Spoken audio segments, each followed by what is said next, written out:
Hi everyone, it's Laura from Sweet Handmade Cookies. Welcome to the Sweet Handmade Cookies Kitchen.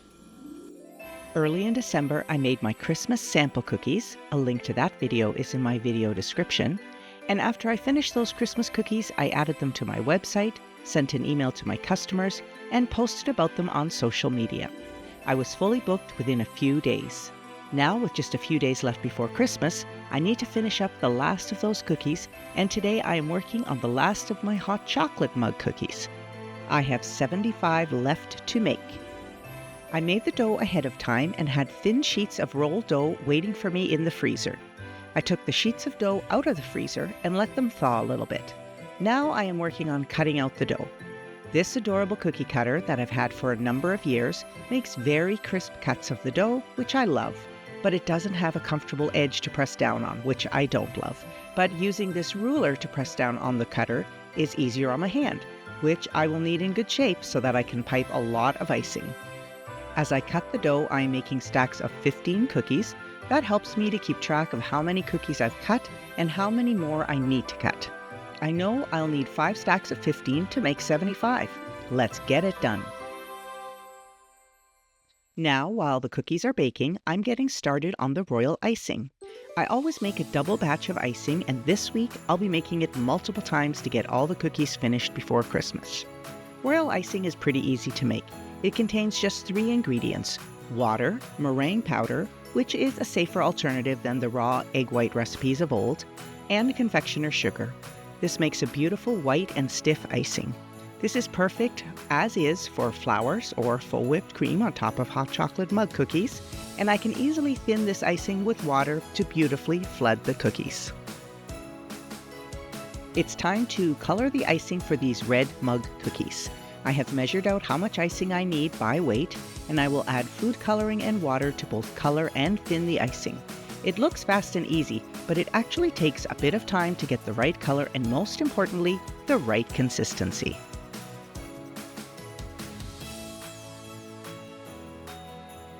I have portioned the icing into piping bags, and I am ready to start flooding the cookies.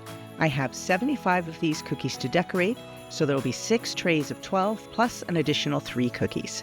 At about 15 minutes per tray, I was busy with this part of the decorating process for an hour and a half. You can see I outline the cookies with the icing and then fill in the outline with the same consistency of icing. I keep my scribe tool handy to pop any bubbles in the icing and smooth any imperfections. I have dozens of cookie sheets that I use to decorate on. I like to work directly on them and then store those cookie sheets on my rolling rack before, during, and after the decorating process.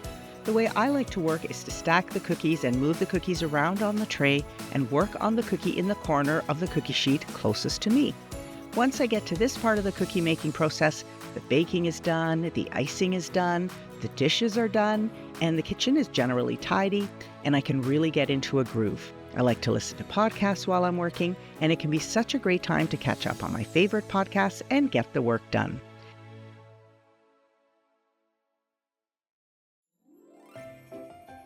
Now that I have flooded all 75 cookies with the main part of the mug, it is time to add the handles onto the mugs. This time I won't move the cookies around, as the icing that I put on the cookies in the last step is crusted over, but is still too delicate to risk picking up and moving.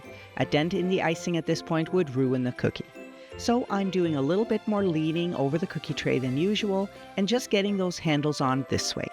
And the reason I waited to add the handles was to give a little definition between the mug and the handle.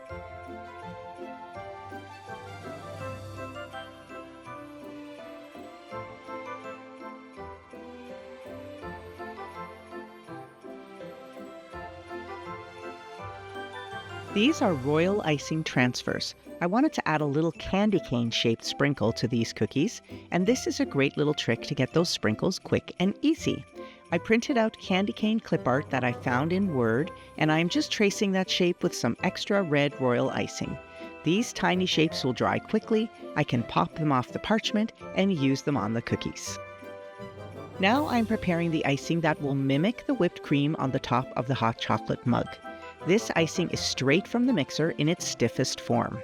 I do want to add a bit of white food coloring to brighten the icing, and for this I always use Americolor Bright White. Using an open star piping tip number 21, I will make the whipped cream look light and fluffy, and because the icing is so stiff, it won't smooth out but keep the ridges.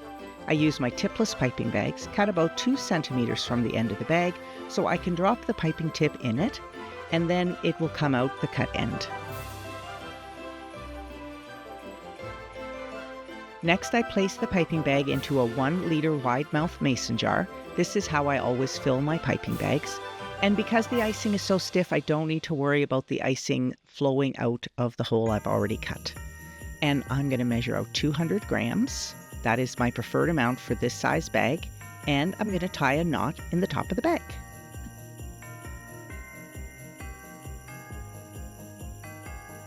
And now I am ready to start piping on the faux whipped cream.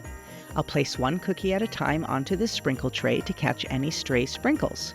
This handy sprinkle tray has a funnel end so I can pour the sprinkles back into the container with ease.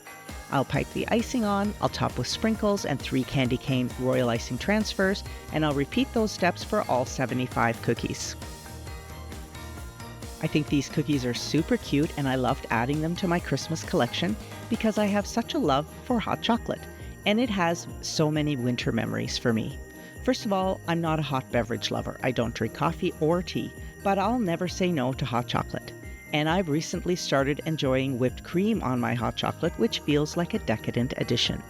But my love of hot chocolate started when I was little. My parents were ritualistic coffee drinkers. Mid-morning, mid-afternoon, and evening, they'd always enjoy their cups of strong coffee.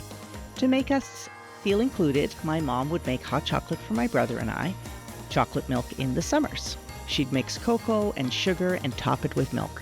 It was always so delicious. If we were coming home from school or playing outside on a cold winter's day, her delicious hot chocolate would always be waiting for us.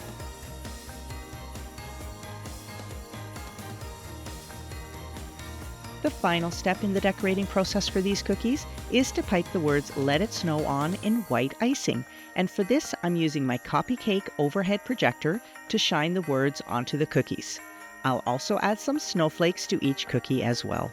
It took me 4 minutes per cookie, although I only had 34 to do with Let It Snow and 41 were piped with names provided to me by my customers, and those took a little less time to pipe.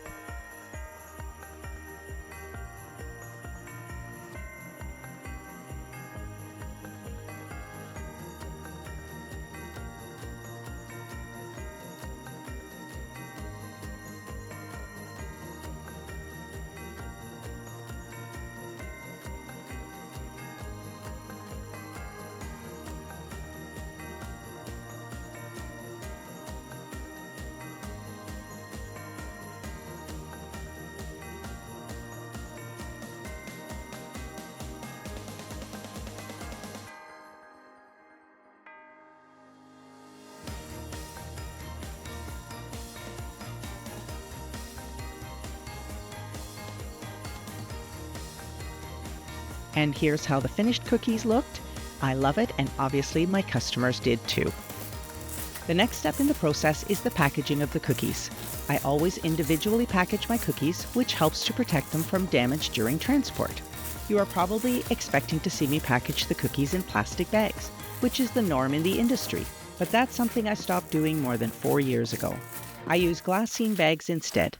Glassine is a smooth and glossy paper that is water, air, and grease resistant, and it is compostable and/or recyclable. I double fold the top of the bag and close it with a branded sticker, and there is no need to heat seal. I made the switch for a number of reasons. First of all, I like how it looks. I think it looks more bakery, less factory. Second, most of my orders are for special events, and my customers pick up the day before or the day of the event. Then my customers would send me pictures of the unwrapped cookies at the event, which means the plastic packaging was only on the cookies for a few hours, but destined to live in the landfill for years. As someone who's trying to do better for our Earth, I knew I had to find an alternative packaging. Before making the switch, I spoke directly with my most loyal customers. They were all enthusiastic about the change. Many, like me, were turned off by the plastic packaging. Finally, I make the argument that while packaged, decorated cookies stay fresh for a long time, and in my opinion, they stay just as fresh in glassine, I am not sure why we need to package them like the customer wants to keep them for weeks. No other baked good comes packaged that way. Not cupcakes, not donuts, not pies or brownies.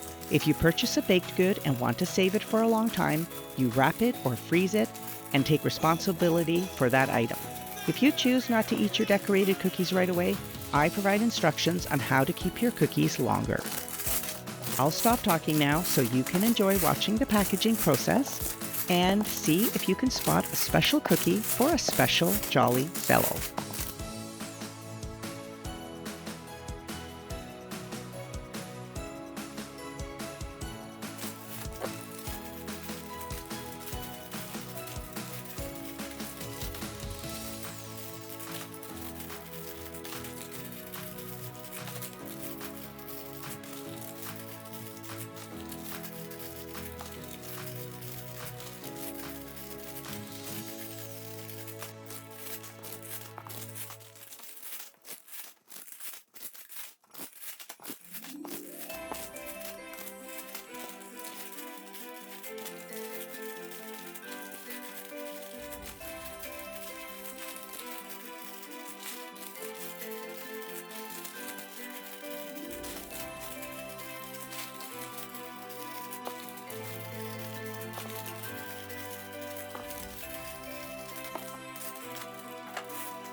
Here are the cookies packaged, and they look amazing. Who wouldn't want to sit down to dinner with one of these on their plates or find one in their stocking? If you are interested in ordering cookies from me in 2025, I'm located in Ontario, just north of the GTA.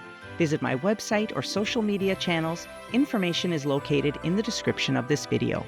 If you like this video, please like and subscribe. I hope you all have a wonderful holiday season. I wish you all happiness and good health in 2025. And let's all share the wish for peace on earth.